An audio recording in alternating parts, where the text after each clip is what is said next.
En février 1968, les réformateurs tchécoslovaques prennent le pouvoir. Brejnev prend l'avion pour Prague afin de jauger le nouveau dirigeant, Alexander Dubček. Brejnev accepte le fait que certains changements sont inévitables.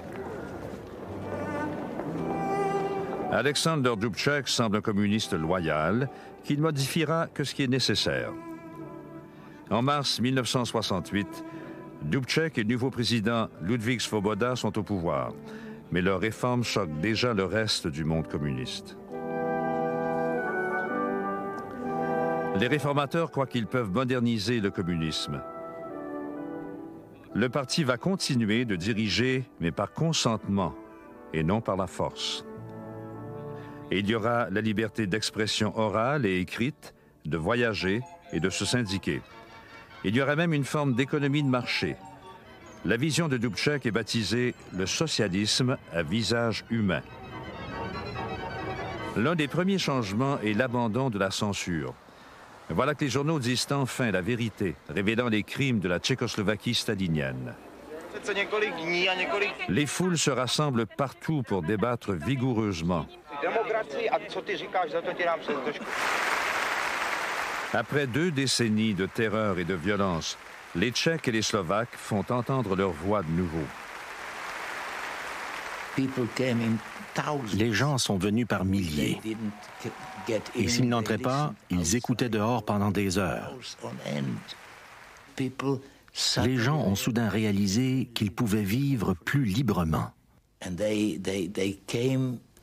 Et ils sont devenus très fébriles à l'idée de découvrir les nouvelles frontières éclatées de leur vie.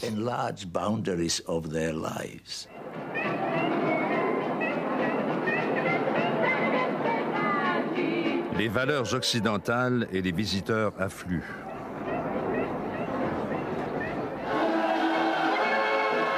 Cette fête des travailleurs du 1er mai est vraiment joyeuse. La confiance monte entre les gens et leurs dirigeants. Mais le communisme peut-il être réformé?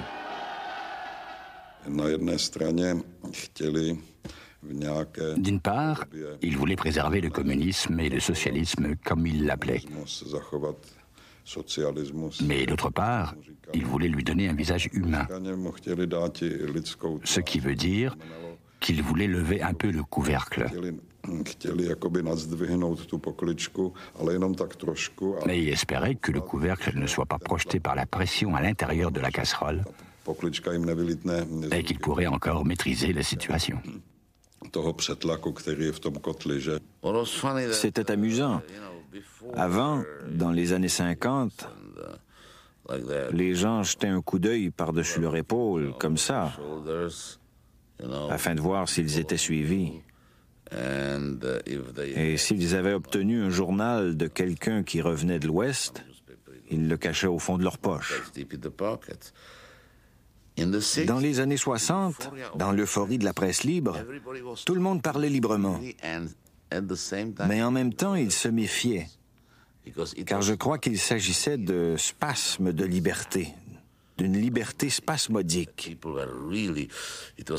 comme une liberté déclenchée par la fièvre.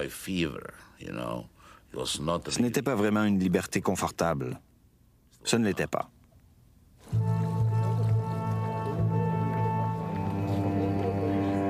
En mai, le premier ministre soviétique Alexei Kosygin, la mine sévère, rend visite aux Tchèques. Les Soviétiques craignent que les réformes de Dubček ne tournent au cauchemar. Moscou craint que le Parti communiste ne perde le pouvoir. Pire encore, Dubček pourrait changer de camp. 2 jours plus tard, les dirigeants tchécoslovaques font quelques concessions, mais il est trop tard.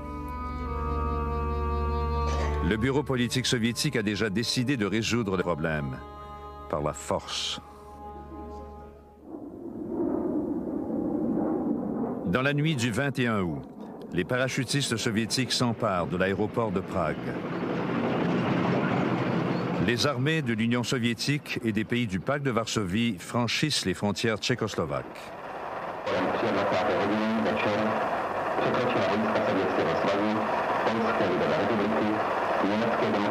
Au moment de l'invasion, les dirigeants tchécoslovaques sont réunis à Prague.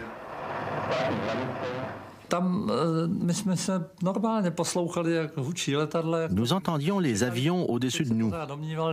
Dubček attendait un message au téléphone, mais au lieu de cela, tout à coup, la porte s'est ouverte et des parachutistes sont entrés, armés de Kalachnikov. Ils se sont tenus derrière nous et le commandant a dit qu'ils nous prenaient sous leur protection au nom des forces du pacte de Varsovie. Qu'allait-il se passer ensuite? On le verrait bien. Nous étions prisonniers. Avant leur arrestation, les dirigeants du parti parviennent à dénoncer l'invasion. Dans la matinée, les tanks soviétiques occupent le centre de Prague.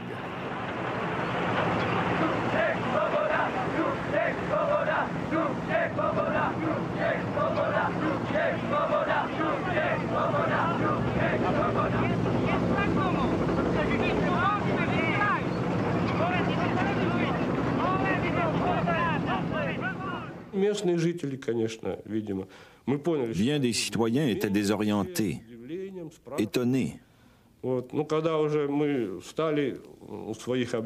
nous avons pris nos positions devant les bâtiments désignés, les gens sont venus vers nous en demandant « Qu'est-ce qui se passe? Qu'est-ce qui s'est passé ?»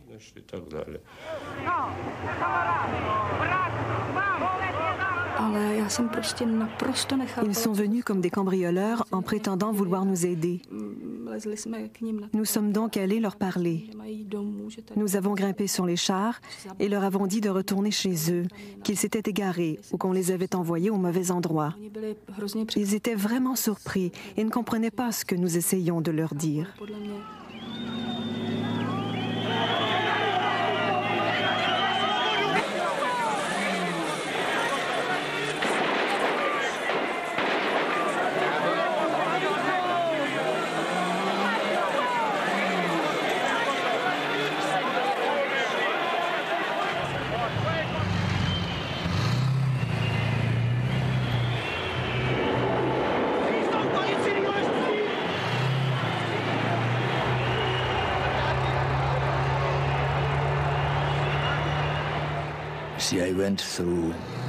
Vous voyez, j'ai subi l'invasion d'Hitler en 1939. Et je dois dire que l'invasion soviétique en 1968 était même plus cruelle que celle d'Hitler, l'invasion hitlérienne. Parce que Hitler était notre ennemi déclaré. Nous nous attendions au pire de sa part. Mais ici, ceux qui, pendant des années et des décennies, nous avaient répété qu'ils étaient nos meilleurs amis, nos frères, les garants de notre indépendance, sont venus avec une armée d'1 demi-million d'hommes pour supprimer notre élan, pour avoir un peu plus de liberté. Ils sont venus pour l'écraser. Ils sont venus pour l'assassiner, pour tuer cette tentative de démocratisation du socialisme.